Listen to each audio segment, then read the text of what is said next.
E andiamo subito con la sigla della mia rubrica preferita, l'Emigrante.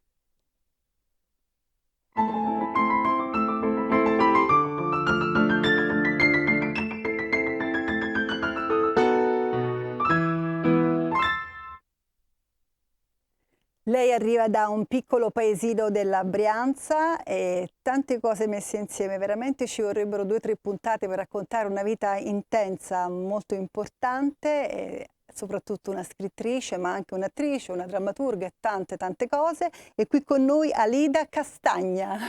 Benvenuta Alida. Grazie Gio. Come ti dicevo prima, dietro le quinte, leggendo la tua storia, mi sono ritrovata in tante cose. È una storia pazzesca, importante, e spesso, come succede alle persone che arrivano dai piccoli centri, e poi sviluppano forse una fantasia superiore a chi vive nelle grandi città. Cioè, questo è quello, il mio osservatorio. Ma guarda, può essere, nel senso che un paese piccolo, soprattutto ti parlo, io ho quasi 70 anni, quindi 66. L'hai voluto dire tu perché tra l'altro, a parte che si vede o non si vede, quelle sono cose Ma non fa relative a uno niente. quello che si sente, insomma. Guarda, se c'è una cosa di cui non mi sento in colpa è l'età, perché Noi non ci possiamo fare niente, una ruota, come si dice, sembra banale, però poi è un dato di fatto, è la una verità. ruota che gira. Però perché ci tengo a dire, cioè a sottolineare l'epoca? Perché ho accennato al mio paese, ma dobbiamo pensare a un paese pre-internet, Intanto secondo meno di me. 2000 abitanti, quindi un piccolo Un centro. paese dove quando andavo a scuola mi facevano studiare Pusiano, è un paese di 925 abitanti. Ecco. E io già da piccola dicevo, ma scusa, 925, e se stanotte ne nasce uno facciamo 926. Ti facevi quelle domande. Già, e se ne muore uno che facciamo? Dobbiamo sopprimere, se nasce uno, se muore uno subito andare, hai capito? Cioè era un po' ironica. Tu mi racconti della tua prima infanzia, la tua vita è stata, diciamo, tranquilla, normale, come si può vivere in un piccolo centro, tutto sommato. Però poi a un certo punto tu ti accorgi che sei diversa dalle altre persone. Cioè vuoi fare cose che le altre bambine non fanno, vuoi giocare con le pistole, Sì. ti vuoi vestire un po' da maschio, a carnevale non vuoi assolutamente usare i soliti abiti forse da principessa. È vero, è vero. E noi però ci arriviamo attraverso le fotografie. Andiamo subito con la prima fotografia, così ti raccontiamo anche attraverso un'immagine. Questa foto è una foto del tuo paese, tu non riesci a vedere da lì, ma io ti dico che è la foto del tuo paese. È un tetto con un po' di un albero, che poi io andando a spulciare un posto, insomma, le tue cose, ho scoperto che proprio l'albero è il simbolo, la corteccia di quest'albero famoso è il simbolo del tuo paese. Ho capito male? Guarda, me lo stai dicendo tu, ti dico la Lo verità, vedi? quindi lo sto scoprendo adesso, va benissimo. Ho scoperto questa cosa, infatti siccome mi hai mandato 2 o 3 scorci particolari, dico allora sarà vero, è così, non lo sapevi, hai visto? Ti ho dato una notizia. Infatti, quindi questo diciamo, si impara sempre. Sempre. Allora passiamo ad andare anche con la seconda foto, visto che lei non le vede, manco io le vedo, sai pure io da lontano ho qualche problema. Questo invece è il tuo lago, la foto del lago. Adesso lo guardo. La puoi vedere lì nel monitor, Sì, non dovresti guardare nel monitor, però ti ci faccio guardare sì, per... sì. Allora, il lago è un piccolo lago con una piccola isola, su quest'isola c'è una casa Che piccola. bello. Cioè piccola forse no, c'è una casa, insomma, è forse importante, è un'isola bellissima che ho visto per la prima volta l'anno scorso. Hanno fatto uno spettacolo teatrale. La prima volta l'hai vista l'anno scorso? Sì. Sì, perché è un'isola privata, quindi non c'era accesso, anzi ti sparavano se ti avvicinavi, così dicevano. A proposito di... Voglio giocare con... Sì, infatti, diciamo, penso palline a salve, però voglio dirti, non era simpatico. E l'anno scorso, invece, da un po' di anni il paese è cambiato, è anche diventato più turistico e hanno aperto l'isola ogni tanto, quindi la fanno visitare perché è veramente notevole. Vabbè, attraverso questi racconti magari uno scopre anche, no, dei luoghi non, come dire, non molto pubblicizzati, perché poi andiamo sempre negli stessi posti. Sì, Non no, succede. è un paese, è diventato sempre più bello, devo dire. Però dice, questa tua tranquillità è stata sconvolta da un fatto di cronaca importante, insomma un incidente importante che ha avuto un bambino. Sì, cioè diciamo che lì ho cominciato a vedere una certa incoerenza fra quello che magari il paese ti voleva insegnare, cioè essere molto ligi dal punto di vista religioso. Io per esempio ho avuto una mamma molto aperta di mentalità, però anche molto cattolica, presidente dell'Azione Cattolica, così, e mi ricordo mi portava in chiesa a pedate proprio nel sedere, ma veramente non è che lo sto dicendo Beh, così. si usava. Sì, infatti, quindi- Ti voleva forse anche preservare poi dalle brutture che purtroppo la Ma- vita... no, no, ma infatti lo dico molto simpaticamente, cioè, che cosa è successo? Una cosa che proprio mi ha sconvolto, mi sconvolse, è che quando avevo circa 10 anni, un bambino di 4 anni finì sotto un tir, attraversando la strada, ma aveva 4 anni, era scappato, diciamo, dal giardino condominiale, dal giardino dove abitava. Cioè, E per di più la cosa molto grave per il paese è che non aveva la mamma, perché la mamma se n'era andata lasciando i figli al marito, perché probabilmente, non so, non riusciva a sopportare una vita che per lei era diventata invivibile. Cioè, tu però dici che nel tuo racconto lo fanno tanti uomini, non succede niente, lì l'aveva fatto una donna eh, e dunque tu eh, lì da bambina hai già capito che c'era questa sì, ma non solo. diversità, no? Si ragionava e si giudicava in maniera diversa. Sì, e per di più, cioè così, io non so se è un mio ricordo che può essere anche distorto perché sappiamo Certo. che tanti anni dopo, però io ricordo come sentimento, un sentimento di dispiacere a quell'età, che uno pensa un bambino non è capace di profondità, invece secondo me è capace, sente profondamente il mondo, l'ingiustizia, così. Io ricordo che questa madre al funerale fu lasciata un po' in disparte, no? Cioè come per dire tu non ti Un dolore meriti, di serie B quasi, l'hanno... cioè diciamo Non te lo incolpandola un po', meriti, no? non ti Tu non ti meriti di perché essere qui. la colpa è tua, diciamo, E qui diciamo, sotto... questo è stato il primo impatto forte che tu hai avuto con la realtà della vita, perché forse hai capito che c'erano anche i dolori che forse fino a Sì, quel sì, momento sì, non avevi mai certo. affrontato. Andiamo con un'altra foto perché ti voglio raccontare Sì. attraverso le foto. Tu mi hai fatto un racconto bellissimo. E questa sei tu vestita da Ah, sì. Arlecchino con... Arlecchino, sì, con mia sorella che è l'Arlecchina invece, Voi siete 6 figli, sei giusto? figli, sì, sei figli. E ecco, quando dicevi tu, io non giocavo con le bambole, giocavo veramente con le pistole, con i mitra, mi vestivo da ragazzo, cioè giocavo con la palla, cioè è stata un'infanzia da un punto di vista del gioco meravigliosa, perché Però i tuoi te l'hanno lasciato fare. sì, E questo già è un punto, voglio dire, a sì, sì, favore, sì, no? No, perché a non mi volte hanno... nemmeno quello succede. Sì, sì. Quindi Ah, siamo già oltre. mi sentivo più proprio un maschiaccio, giocavo, mi piaceva giocare così con la palla, fare gli indiani, i cowboy, queste cose. A scuola, ecco, questo è un episodio che ricordo anche con simpatia, diciamo, mi facevano fare l'uncinetto, i ferri e così, a me non piaceva. E vedevo i compagni che facevano il traforo. Eh. Allora un giorno sono arrivata a scuola con un bidone così di Lego, le Lego, le ho rovesciate sul tavolo, sul banco, io faccio le casette. La maestra, ma non è un Gioco da lavoro, non è un donna, lavoro così. Dico da no, da bambina. donna, da bambina. Dico no, loro lo fanno, se quello è un lavoro, anche questo, morale. Ho cominciato a fare una volta alla settimana, potevo giocare con i Lego a scuola, mentre tutti E facevano... quindi un piccolo successo. Sì. Andiamo con un'altra fotografia, così ti raccontiamo attraverso le immagini. Questa è la prima comunione, che anche questa forse l'hai fatta perché te l'hanno indotto e non eri... Beh, sì, A allora... parte che a 10 anni non si è consapevole, però tu Sì, certo, cioè... Poi hai dovuto mettere il vestito da femminuccia. sì, no, mettevo anche i vestiti, però quello l'ho anche messo Con volentieri, diciamo, ce volentieri. È l'ha stata una fatto... bella giornata, te la ricordi come una bella Sì, una giornata? bella giornata. Ce l'ha fatto la sarta perché noi Certo. andavamo, cioè non si compravano i vestiti così, almeno facevamo la sarta, si compravano i tessuti e ti facevi fare l'abito su Beh, misura. quello però sono le cose positive di quell'epoca. Eh, Andiamo con un'altra fotografia, perché poi bisogna vedere sempre l'epoca, si contestualizza. E qui ecco, abbiamo fatto un salto molto grande, ma prima di questo tu mi avevi raccontato della Luna, ma arriverà dopo. Tu dici a un certo punto io ho scoperto la Luna, sì, che penso che sia prima di questo periodo qua. no, È in concomitanza? e dopo, E dopo, leggermente io infatti dopo. l'avevo messa E dopo, però infatti, che periodo è questo? Perché avevo fatto un salto anche perché il tempo è poco dunque, e dobbiamo raccontarti. nell'adolescenza io scopro appunto che il paese mi sta stretto, ma mi sta stretto perché non so, non riesco a trovare, a parte un'amica, delle persone con cui confrontarmi, con cui Su stare 900 bene. persone è difficile. Sì, A volte nemmeno con 6 milioni. ma soprattutto, cioè, diciamo, mi sembrava proprio troppo piccolo. Arrivavo vicino a un albero, mi ricordo ci giravo intorno e dicevo non succede mai niente. Cioè, c'era qualcosa che non quadrava. E poi quando diciamo la luna, cioè, Adesso arriva la foto della luna, la facciamo. sì, Io ti ho preso un'altra foto, mi sono permessa di hai fatto prendere un'altra benissimo, foto. tanto la luna è la luna, eh? Eccola, guarda che bella.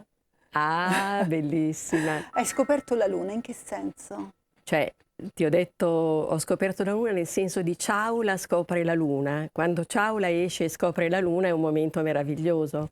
E per me l'uscita dal paese e la scoperta della città, e quindi la scoperta di persone con un ritmo diverso, non c'è niente da fare perché cioè, tu venivi da un paesino piccolo e quindi conoscevi tutti, sapevi più o meno tutto di tutti, e invece lì arrivi in città, soprattutto in un periodo in cui siamo negli anni La tua prima città è 70. Genova, Genova, giusto? sì. Poi da Genova invece vai?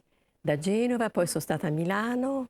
Però tu dici Milano non ci sei tanto trovata, No, non è la città per te. non è stata perché avrebbe Esatto. potuto essere, però Di Roma dici invece una cosa bellissima, cioè bellissima nel senso un po' cruda, però io mi ci ritrovo, che tu dici che a Roma, volevo usare le tue parole, vediamo se le trovo, ecco qui, mi ha aiutato a ritrovare me stessa in qualche modo, le sarò sempre grata, ma a Roma, e non sono la prima a dirla, dici tu, ed è la verità, è anche la città dove si fanno un sacco di incontri che però non portano a niente. E purtroppo un po' questo è vero. sì. Cioè io lo dico perché spesso le persone mi chiamano, ah beata te che vivi a Roma. Sì, ma non è proprio che tu esci da casa e trovi il, no, come si dice una volta, Fellini mi ha visto, ha detto, ah guarda tu sei proprio l'attrice giusta per me. Cioè quelle sono fantasie, poi la realtà dice altro. Sì, sì, sì, ho avuto anche tante soddisfazioni, anche dal punto di vista teatrale, ho conosciuto dei registi. Perché tu poi arrivi a Roma e incominci lì una vita diversa. Tu hai scritto il primo romanzo quando? Perché tu sei principalmente una scrittrice, hai detto che oggi non poteva, hai detto voglio parlare di un'altra cosa che sto per finire e sì, che sì. deve uscire. Io non ho messo copertine, però il tempo so che è poco e ti Sì, voglio sì, sì. far dire No, tutto. diciamo che ho scritto molte poesie, l'autobiografia. Ho cominciato a Roma, già anche a Genova, però a Genova era più con amici. Leggevo le mie poesie e sentivo che Era proprio... ancora una cosa quasi Sì. amatoriale, Poi sono diciamo. arrivata qui e ho cominciato a frequentare dei circoli poetici, dei poeti e così, e mi sono accorta che avevo presa e mi sono accorta che mi piaceva anche stare sul palco, che riuscivo ad avere quell'energia giusta, anche perché a volte ho visto, ho notato, no? Ci sono i poeti e anche persone che sanno scrivere, però non basta saper scrivere Certo. se poi Non non sai anche trasmetti. leggere, Tu no? sei stata nel campo della psichiatria perché mi hai detto che poi Sì, vorrei andare in pensione e andare a vivere a Taranto, se ho capito sì, hai bene, capito perché bene. comunque ti attraversi così tutta l'Italia. Anche questa è una scelta che condivido molto perché comunque è un piccolo centro, tra virgolette, cioè non è una città ancora a dimensione umana. Sì, Io però su infatti. questo direi ad Alex Parravano se ci fa ascoltare una cosa, perché tu hai chiesto due brani. Sì. Uno, quello che vuoi, Alex. Posso stringerti le mani, come sono fredde e tu tremi. No, non sto sbagliando, mi ami, dimmi che è vero, ma dimmi che è vero. Fiori rosa, fiori di pesco, c'eri tu. Grazie Alex, questa canzone cosa ti ricorda? Perché me l'hai scelta? Perché ho scelto Battisti? Perché diciamo che ho ascoltato molto di André, ma anche Battisti e le emozioni che ti regalava, che ti regalava. E poi, sai, quando c'hai amori, quando viaggi molto, magari gli amori ce li hai, li trovi e li perdi, no? E quindi in Battisti c'è anche molto un senso della nostalgia, Beh, ti ha secondo accompagnato me. anche, penso, per gran parte della tua vita. Quando hai Certo. scritto il primo libro? Allora, guarda, viene da ridere perché quello che ho scritto per primo Così sta... diciamo almeno il primo e l'ultimo, quello che No, sarà. no, sì, sì, l'ho scritto e sta ancora, ci sto ancora lavorando su questo, che è la mia autobiografia. Perché io credo molto nelle autobiografie, perché non è tanto il che cosa scrivi, perché uno pensa, ah, beh, scrivi un'autobiografia, magari non ha valore. No, perché non è tanto il che cosa, ma il come scrivi.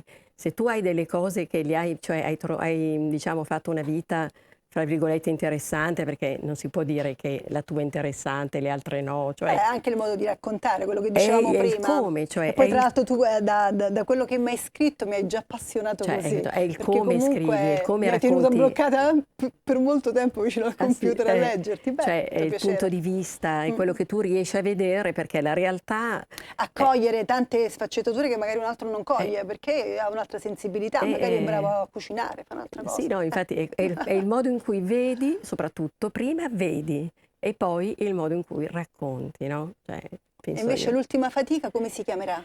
Allora, l'ultima fatica che, vabbè, io sto facendo sto scrivendo per il teatro in questo momento 2 monologhi, uno l'ho terminato l'anno scorso e uno lo sto facendo adesso, che in un certo senso vorrei quasi chiamare teatro cronaca, perché mi sta venendo la passione di scrivere dei monologhi attingendo ai fatti di cronaca. Che può essere, diciamo, in questo momento ha un valore aggiunto, nel senso che se ne incomincia a parlare in un certo modo. Poi dipende, io sono stata sempre affascinata e appassionata dalle autobiografie o dalle biografie, dove quando ascolti una storia vera, mi piace sapere di qualcosa che realmente è accaduto piuttosto che solo di fantasia, diciamo. Questa è una cosa personale, ma che però... anche a me poi comunque prendi uno spunto e a me piace, diciamo, vedere un fatto che magari è forte perché ti colpisce, altrimenti non finirebbe nella cronaca.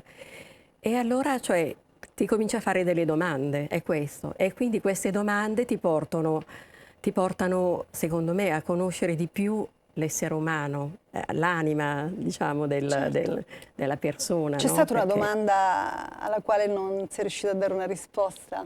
Penso molto, però diciamo una in particolare. Beh, una in particolare, sì, forse questa, cioè come mai magari la stessa cosa, la stessa situazione, ci sono dei momenti in cui ti dà gioia e magari la stessa situazione in altri momenti ti produce invece il sentimento opposto, la tristezza. Perché magari il 50% lo fa la cosa e l'altro 50% lo facciamo noi. Sì, Però tu sogni Taranto, quindi noi facciamo una cosa più, sogniamo la California. Vediamo un po' se possiamo fare la stessa cosa con Alex. Al sole caldo che vorrei, che qui non verrà mai. Ti sogno California e un giorno io verrò.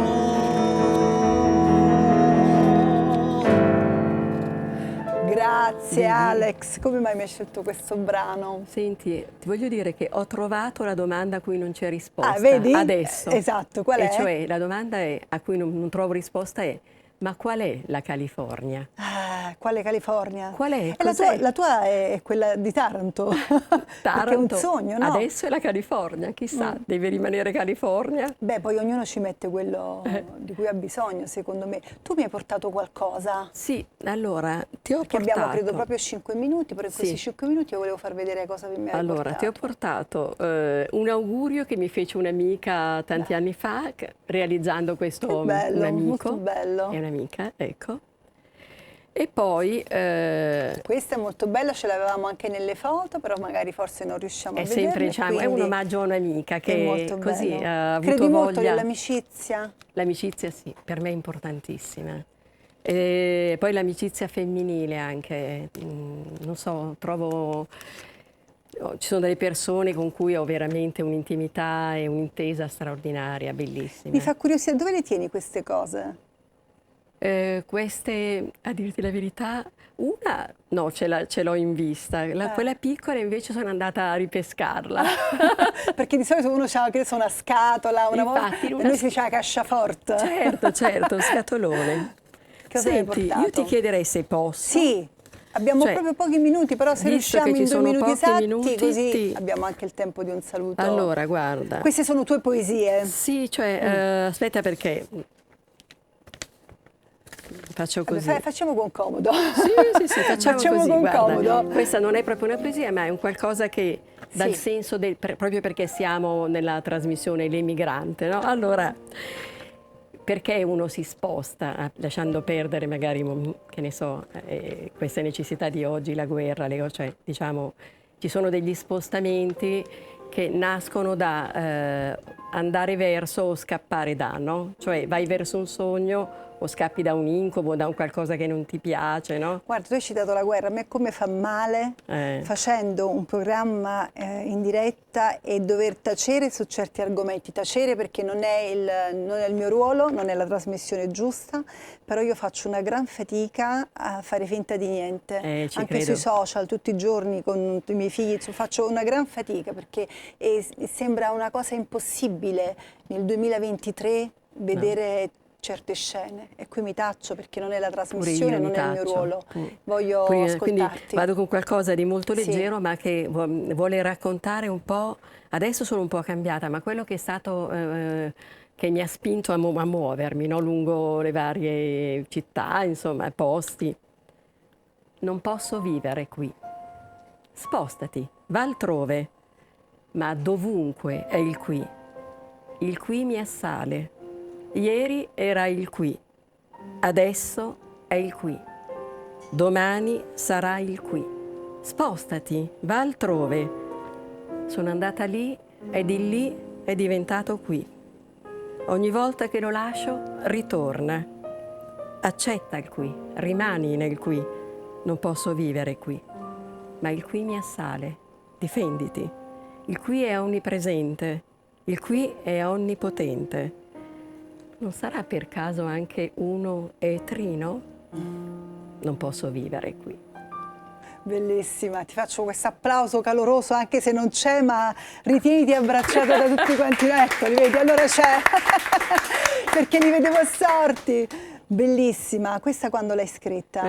Questa tantissimi anni fa.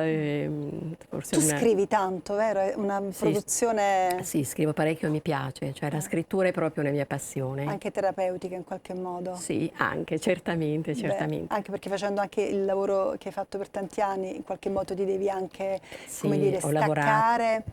Hai lavorato, lo dicevamo prima, appunto, a contatto con persone anche con disabilità, credo, no? Certo, la psichiatria, sì, anche grave, anche persone con disabilità. E volevo giusto spendere una parola su questa associazione che tu hai da poco costituito, no? Ah, sì. Che si chiama, aiutami perché adesso... I punti congiunti. Esatto, i punti congiunti. Mi piaceva anche il nome, perché tu dici, spero di poter poi trovare prima o poi questi punti e in qualche modo farli combaciare.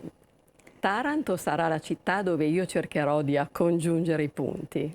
Di bello ha il mare, ha dei tramonti meravigliosi. Ma hai già trovato dove andare? Sì, Okay. sì, no, ho già trovato. Bene. Avrò la libertà e prima di partire da Roma, comunque, diciamo che stringo un legame con Roma, lo tengo stretto perché comunque Roma per me è una città che è importante, e con un'amica che è una regista teatrale, un'attrice, insieme ad altre persone abbiamo deciso di fondare questa associazione. Il nome l'ha trovato lei, si chiama Luisa Stagni. I punti congiunti a me all'inizio non piaceva, poi invece sempre di più mi è entrato nel cuore proprio questo nome. Che anche questo fa pensare, fa riflettere. Sì, è bello, è bello. E penso che, l'idea, e quindi non solo l'idea perché a cui seguirà un'azione, sarà quella di lavorare col teatro, con le scuole, con la cultura, con... secondo me anche quella che è un'educazione, scusa il termine perché non è più di moda, però io lo penso è un'educazione morale. Bellissimo, e sull'educazione morale io ti devo purtroppo interrompere, mi dispiace tanto perché è proprio poco il tempo, però grazie per essere stata qui, per aver raccontato la tua storia, ti auguro il meglio e con voi ci vediamo subito dopo la pubblicità. Grazie.